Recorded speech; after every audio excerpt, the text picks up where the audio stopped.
नमस्कार, स्वागत है आपका अजीत अंजुम जी के प्लेटफॉर्म पर। मैं हूं नीलू व्यास। 16 अगस्त को चुनाव, जो कि विधानसभा चुनाव है, उसके तारीखों की घोषणा हुई थी, जिसमें कि 2 राज्य हरियाणा और जम्मू कश्मीर में चुनाव कब होंगे, इसको लेकर जिक्र किया गया था। हरियाणा की अगर हम बात करें तो हरियाणा में चुनाव 1 अक्टूबर को है और 4 अक्टूबर को वोटों की गिनती है।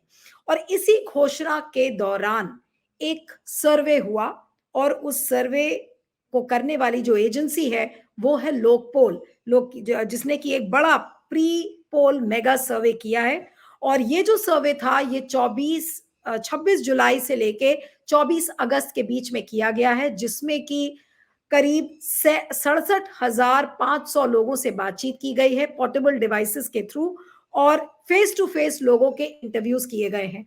और इस सर्वे के जरिए कुछ चौंकाने वाले तथ्य सामने आए हैं, जहां पर बीजेपी को और खासकर मोदी जी को, अमित शाह को शायद नींद नहीं आएगी और उनको रिकैलिब्रेट करने की जरूरत पड़ेगी कि आखिर हरियाणा का चुनाव कैसे लड़ा जाए।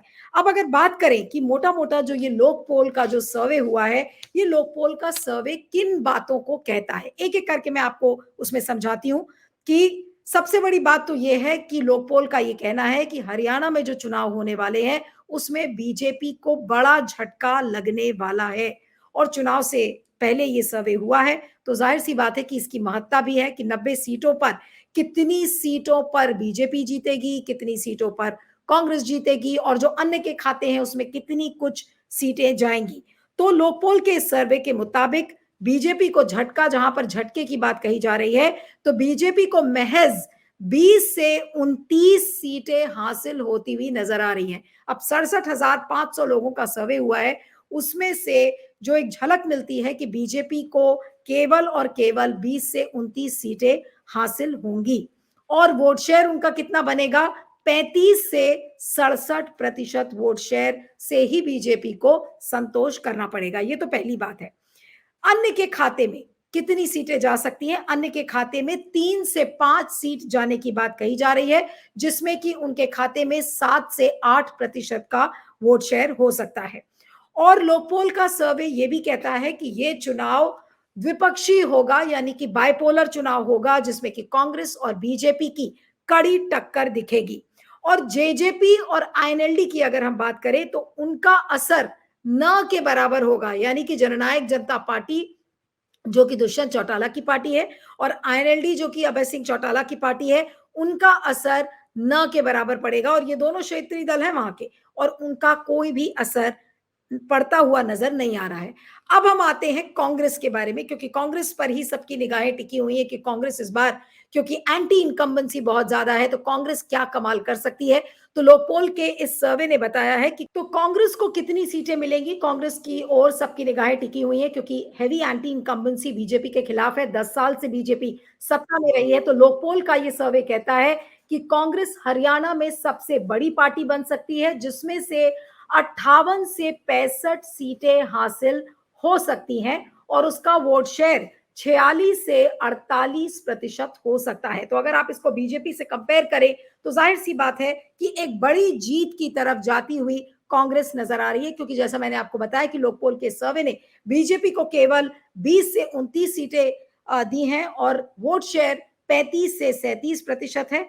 और कांग्रेस की हम जहां तक बात करें तो 58 से 65 सीटें और 46 से 48% वोट शेयर हो सकता है।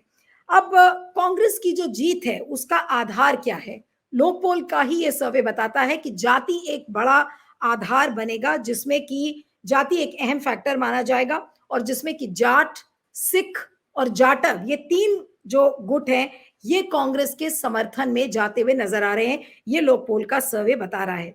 एंटी इनकम्बेंसी का जो असर है वो काफी गहरा असर हरियाणा में दिख रहा है लोकपोल के इस सर्वे के मुताबिक। और हरियाणा मांगे हिसाब की जो यात्रा कांग्रेस के जो तमाम लीडर्स थे उन्होंने की थी, उसका भी एक असर दिख रहा है। जगह जगह, गली गली में जाकर हरियाणा मांगे हिसाब की जो यात्रा कांग्रेस ने निकाली थी, उसका असर भी होता हुआ दिख रहा है। सर्वे में एक और बात सामने आई है कि बीजेपी का जो असर है वो बिल्कुल बेअसर हो रही है, और खासकर उस बेल्ट में जिसको हम जीटी रोड बेल्ट कहते हैं, वहां पर वोट बैंक बिल्कुल साधने में नाकामयाब बीजेपी नजर आ रही है और उसका मुख्य कारण गुटबाजी है। और गुटबाजी सिर्फ हरियाणा के कांग्रेस में नहीं दिख रही है, बल्कि गुटबाजी के संकेत बीजेपी में सामने नजर आ रहे हैं। लोकपोल का जो ये सर्वे है वो ये भी बताता है कि जो शहरी वोटर्स हैं, वो उनको ऐसा लगता है कि जो बीजेपी की सरकार है उसने शहरी वोटर्स को नजरअंदाज किया है। और बेरोजगारी के चलते जो ड्रग अब्यूज का जो फैक्टर है वो काफी बढ़ा है 2014 से, इस चीज को भी इस सर्वे ने रेखांकित किया है। तो ये जो कुछ बड़ी बातें हैं ये बीजेपी के लिए काफी डरने का एक कारण बन सकती हैं। लेकिन अगर हम कांग्रेस की बात करें तो ऐसा नहीं है कि कांग्रेस बिल्कुल 100% श्योर है कि कांग्रेस में बिल्कुल 100% वो श्योर हो। एक जनरल सेंटिमेंट जो जनता का है वो कांग्रेस के साथ है, लेकिन कांग्रेस के अंदर जो अंदरूनी कलह है, गुटबाजी है, फैक्शनलिज्म है, उसके वजह से कांग्रेस की भी जो चुनौतियां हैं वो कम नहीं है। अब कांग्रेस में कौन कौन से कैंप है? हरियाणा की अगर हम बात करें तो रणदीप सुरजेवाला, कुमारी शैलजा, भूपेंद्र सिंह हुड्डा, ये 3 कैंप्स की अक्सर बात होती है। और तीनों कैंप्स में से ये खबरें आती हैं कि कुमारी शैलजा ने अपनी दावेदारी ठोक दी, एक दलित सीएम की दावेदारी होने की पेशकश की है। भूपेंद्र हुड्डा के बारे में कहा जाता है कि वो खुद तो एक्टिव है ही, लेकिन इस बार पूरी कोशिश उनको अपने बेटे दीपेंद्र हुड्डा को मुख्यमंत्री बनाने की कवायद ये शुरू हो गई है। तो ऐसे में एक खबर जो अभी आई है वो ये है कि, और जिसके बारे में दीपक बाबरिया जो कि कांग्रेस के स्टेट इंचार्ज हैं, उनके तरफ से जो कांग्रेस के नेता हैं उन्होंने ये कहा, और उनके कहने से कुछ कंफ्यूजन और फैल गई है कांग्रेस में, और जिसको लेकर सब अपनी सफाई और स्पष्टीकरण देने लगे। और वो खबर क्या है? हरियाणा कांग्रेस में सांसदों को विधानसभा चुनाव में न उतारने के फैसले के बाद घमासान मच गया है। और न उतारने का जो फैसला है वो दीपक बाबरिया ने सुनाया था कि देखिए, कांग्रेस का सिद्धांत है कि जो कांग्रेस के जो सांसद हैं, आपको याद होगा भी 2024 के जो चुनाव हुए थे उसमें 5 सांसद कांग्रेस के हैं, 5 सांसद 10 लोकसभा सीटों का चुनाव था, जिसमें से कि 5 कांग्रेस के खाते में गई थी, 5 बीजेपी के खाते में गई थी। तो उसी को लेकर अब घमासान शुरू हो गया है, क्योंकि दीपक बाबरिया ने यह कह दिया कि जो सांसद है वो चुनाव मैदान में नहीं उतरेंगे, ये कांग्रेस के सिद्धांतों के खिलाफ है। और अगर किसी को चुनाव लड़ना है तो वो कांग्रेस अध्यक्ष मल्लिकार्जुन खड़गे और आला कमान से अनुमति ले। इसके बाद घमासान कैसे मचा है?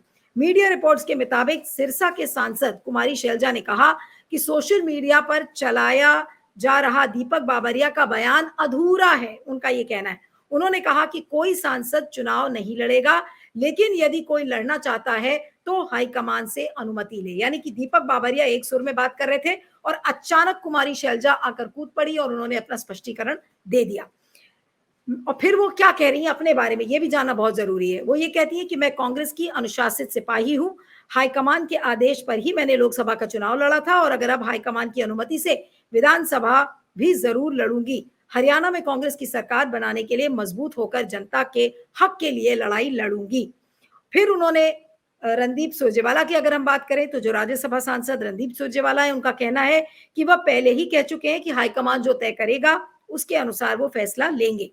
अब जो कांग्रेस के जो प्रभारी हैं, जो इंचार्ज हैं मेन, दीपक बाबरिया, ये उन्हीं के बयान से ये सारा कंफ्यूजन शुरू हुआ, और जिसको लेकर उन्होंने कहा कि ये तो सिद्धांत की बात है। अब स्क्रीनिंग कमेटी की जो बैठक अभी चल रही है केसी वेणुगोपाल के नेतृत्व में, तो स्क्रीनिंग कमेटी की बैठक में भी किसी सांसद का नाम टिकट के लिए नहीं रखा जाएगा, ये भी बात उन्होंने दीपक बाबरिया ने कही। इसके बाद भी कोई सांसद चुनाव लड़ने की जिद करता है तो उसे पार्टी अध्यक्ष से अनुमति लेनी पड़ेगी। अब शैलजा ने, जैसा मैंने आपको बताया कि उन्होंने दलित सीएम को लेकर अपनी दावेदारी पेश की है, और ये उन्होंने साथ में ये भी कहा, और क्या उन्होंने तर्क दिया है, उन्होंने कहा कि लोगों की व्यक्तिगत और जाति आधार पर महत्वाकांक्षा होती है, मेरी भी है। मैं राज्य में काम करना चाहती हूँ, विधानसभा चुनाव लड़ना चाहती हूँ, हालांकि अंतिम फैसला हाईकमान करेगा। तो वो बोल भी रही है और वो सब कुछ हाईकमान के ऊपर भी छोड़ रही है। यानी कि जो एक यूनाइटेड हाउस, एक यूनाइटेड पार्टी जो कि एकजुट होकर एक ही स्वर में बात करती है, उस तरीके की आवाजें अभी भी नहीं आ रही। और आपको बता दें कि 10 साल अगर कांग्रेस सत्ता से बाहर रही है तो 2014 हो या 2019 हो, गुटबाजी ही केवल और केवल एक ही कारण था जिसकी वजह से कांग्रेस सरकार नहीं बना पाई। तो क्या कांग्रेस सबक सीखेगी? इसको लेकर इस समय बड़े सवाल हैं। और सीएम फेस को लेकर जो पूरा पेच फंसा हुआ है कांग्रेस के अंदर, वो उस पर बात करनी जरूरी है। भूपेंद्र हुड्डा अपने बेटे को चाहते हैं, कुमारी शैलजा चाहती हैं कि अगर जाति के आधार पर और अगर अनुसूचित जनजाति और उन सबका वोट समर्थन कांग्रेस उस समर्थन से अगर जीती है तो फिर दलित सीएम को एक चेहरे के रूप में क्यों ना पेश किया जाए। और जो खबरें हैं उसके मुताबिक भी कांग्रेस में सीएम फेस को लेकर पूर्व सीएम भूपेंद्र सिंह हुड्डा और कुमारी शैलजा के बीच लगातार कंट्रोवर्सी चल रही है। गुटबाजी के कारण ही कांग्रेस में हरियाणा में 10 साल सत्ता से बाहर रही। 2014 में कांग्रेस को 15 सीटें मिली थी, 2019 में 31 सीटें ही जीत पाई थी कांग्रेस, और 2014 में भाजपा ने बहुमत की सरकार बनाई और 2019 में जेजेपी के साथ उन्होंने गठबंधन किया था। अब जहां तक जननायक जनता पार्टी का सवाल है, उसको लेकर तो आप खुद बीजेपी के लोग कह रहे हैं कि भाई आप कुछ कर नहीं रहे हो, कुछ कर लो तो ज्यादा अच्छा होगा। और लोग ये गुहार लगा रहे हैं और ऐसा लग रहा है कि ऑलरेडी जननायक जनता पार्टी ये मानकर बैठ चुकी है कि वो शायद ही कुछ सीटें जीत सके। और लोकपोल का सर्वे भी ये कह रहा है कि बिल्कुल ना के बराबर असर होगा। अब आईएनएलडी से टूट कर बनी थी जेजेपी, लेकिन दुष्यंत चौटाला की पार्टी का भविष्य इस समय बिल्कुल अधर में लटका हुआ है। अभी थोड़े दिन पहले जब लोकसभा के चुनाव थे, उन्होंने अपना गठबंधन तोड़ दिया था और तोड़ने के बाद अब जेजेपी अकेले पड़ गई है। अब वो अपनी जो पेरेंट पार्टी है उसके साथ भी नहीं है, वो खुद अकेले है। अब ऐसे में अकेले में वो कितना अपना फुटप्रिंट एक्सपैंड कर सकती है, इसको लेकर बड़े सवाल इस समय खड़े हुए हैं। लेकिन ये समस्या दोनों कैंप्स में आपको दिखेगी, जो कि मैं कह रही हूं कि ये समस्या आपको बीजेपी और कांग्रेस के दोनों कैंप में है। बीजेपी के खिलाफ एक सत्ता विरोधी लहर तो है ही, साथ में वहां पर गुटबाजी भी है, लेकिन जो गुटबाजी जिस तरीके की कांग्रेस में विजिबल है, यानी कि जो दिख रही है, उस लेवल की शायद गुटबाजी बीजेपी में नहीं है। लेकिन ऐसे में जो बीजेपी के जो कई लोग हैं उन पर टिकट की तलवार लटकी हुई है, क्योंकि ये कहा जा रहा है कि कई लोगों के टिकट काटे जा सकते हैं। तो ऐसे में बागी नेताओं की जो लिस्ट है वो काफी बढ़ सकती है और ऐसे में वो क्या खेल खराब करेंगे। और बागी नेताओं का डर कांग्रेस के कैंप में भी है और इसको लेकर बड़ा जो एक मीटिंग भी बुलाई गई है और कहा गया है कि इस चीज को रोका जाए कि जो नेता बागी हो गए हैं उनको समझाने का, बुझाने का, उनको अपनी तरफ से खींच कर लाने का, ताकि वो और लोगों से ना मिल जाए। कांग्रेस के जो प्रोस्पेक्ट्स हैं जीतने के, उनको ना खराब करे, तो उसको समझाने का, बुझाने का और उनको बनाने का काम भी सौंपा गया है कुमारी शैलजा को, भूपेंद्र हुड्डा को और रणदीप सुरजेवाला को। और यही तीन है जिनके बीच में फूट है और जिसके अगर टिकट कटेंगे और अगर इन्हीं को आला कमान ने ये काम दिया है तो ऐसे में चुनौतियां काफी बढ़ जाती हैं। तो चुनौतियां दोनों तरफ है जैसा मैंने कहा। और भाजपा के जो आधे मौजूदा विधायक हैं उन पर भी तलवार लटकी हुई है। ये बताया जा रहा है कि 90 सीटों पर से जितनी भी सीटें बीजेपी के पास हैं, बताया जा रहा है कि 50% लोगों के टिकट कट सकते हैं। और बीजेपी ने तो अपना सीएम भी बदल दिया था, मनोहर लाल खट्टर को हटाकर और जो पंजाबी थे उनको हटाकर नायब सिंह सैनी को लेकर आए हैं, जो कि ओबीसी हैं। तो बीजेपी जिस तरीके की सोशल इंजीनियरिंग कर रही है और कांग्रेस भी नॉन जाट पॉलिटिक्स भी खेलने की कोशिश कर रही है, क्योंकि बीजेपी की पॉलिटिक्स जिस तरीके से हुई है 10 साल तक नॉन जाट वोटर्स को साधने की, तो अब कांग्रेस एक तरफ एससी एसटी और ओबीसी को लेकर तो राजनीति कर ही रही है, लेकिन नॉन जाट वोटों को कैसे साधना है उसकी भी तैयारी में कांग्रेस लगी हुई है। तो ये सारे संकट के बीच में एक संवैधानिक संकट भी इस समय हरियाणा की सरकार के ऊपर है, क्योंकि उनको एक 6 महीने के अंदर सेशन बुलाना था, उनका सीएम बदला था, फ्लोर टेस्ट हुआ था। तो ऐसे में अब वो कितनी जल्दी ये सेशन बुलाएंगे, तो इसको लेकर भी एक संवैधानिक संकट के पेच में फंस गए हैं जो सीएम साहब हैं।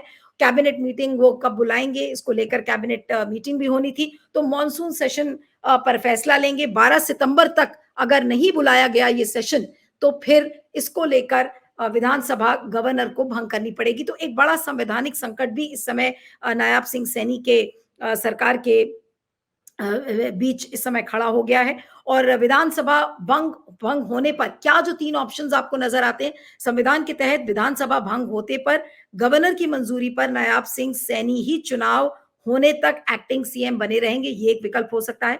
मुख्यमंत्री के अलावा उनकी कैबिनेट के सभी मंत्री भी विधानसभा चुनाव होने तक यथावत अपने पदों पर बने रहेंगे और विधानसभा भंग होने पर डिप्टी स्पीकर सहित सभी दलों के विधायक तुरंत प्रभाव से निवृत्तमान हो जाएंगे।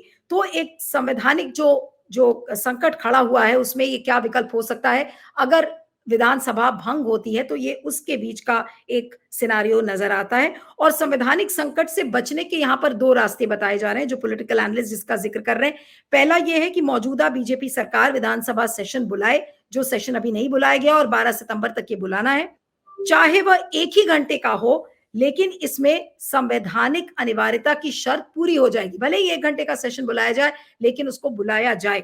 दूसरा यह है कि अगर सरकार सेशन बुलाने से पीछे हटती है, तो गवर्नर अपने स्तर पर विधानसभा भंग कर देंगे, फिर सरकार खत्म हो जाएगी। और तीसरा, सरकार खत्म होने पर गवर्नर नायब सिंह सैनी को ही कार्यवाहक सीएम बनाकर कामकाज जारी रखने को कहेंगे। और 6 महीने के अंदर सत्र बुलाने का इतिहास में अभी तक उदाहरण नहीं है। तो अगर ऐसा होता है तो फिर इतिहास में एक नया चैप्टर होगा। तो इसीलिए लोग इस संवैधानिक संकट की बात बार बार कर रहे हैं। और 14वीं विधानसभा का जो कार्यकाल है वो 3 नवंबर तक ही है। तो ऐसे में कब विधानसभा का जो सत्र है बुलाया जाएगा, नहीं बुलाया जाएगा तो ये सरकार भंग होगी। तो ये सारी चुनौतियां इस समय हरियाणा के चुनावी आपको पूरे मैट्रिक्स में नजर आ रही है। इसके बीच में ये लोकपोल का जो सर्वे आया है वो वाकई में बीजेपी की नींद उड़ा देगा। अब ऐसे में बीजेपी अपनी साख कैसे बचाएगी, क्योंकि बीजेपी चाहती है कि वो हैट्रिक इस बार क्रिएट करे। 2 बार से वो सत्ता में रही है और तीसरी बार अगर जीत जाएगी तो बीजेपी का कंधा चौड़ा हो जाएगा और बोलेंगे कि देखिए हमने हरियाणा में तो हैट्रिक कर दी। और कांग्रेस की जो खोई हुई साख है, कांग्रेस उसको वापस लाने में जुटी हुई है। पूरा दमखम इस समय कांग्रेस ने लगा दिया है, जैसा कि मैंने आपको लेकिन पहले बताया कि चुनौतियां गुटबाजी और फैक्शनलिज्म की वजह से ज्यादा थी। तो क्या उन चुनौतियों पर पार पा पाएगी कांग्रेस? इसलिए ये कहना कि लोकपोल का सर्वे आया है जिसमें से 58 से 65 सीटें कांग्रेस को मिलती हुई नजर आ रही हैं, ये प्री पोल सर्वे है, अभी कैंपेन शुरू नहीं हुआ है। एक बार जब कैंपेन शुरू होगा, मैनिफेस्टो आएगा, तो चीजें धरातल पर बहुत ज्यादा बदलेंगी। लेकिन एक जनरल सेंटिमेंट है वो इस बार कांग्रेस के साथ नजर आ रहा है। लेकिन एक बार मैं फिर कहूंगी कि चुनौतियां दोनों तरफ उतनी ही बड़ी हैं, चाहे बीजेपी की हो चाहे कांग्रेस की हो। तो देखना यह होगा कि अब ऐसे में जब चुनाव शुरू होता है तो दोनों पार्टियां कैसे इन सारी चुनौतियों को पार लगाती हैं। इस वीडियो पर आपके फीडबैक का मुझे इंतजार रहेगा। बने रहिएगा मेरे साथ अजीत अंजुम जी के प्लेटफॉर्म पर। Thank you.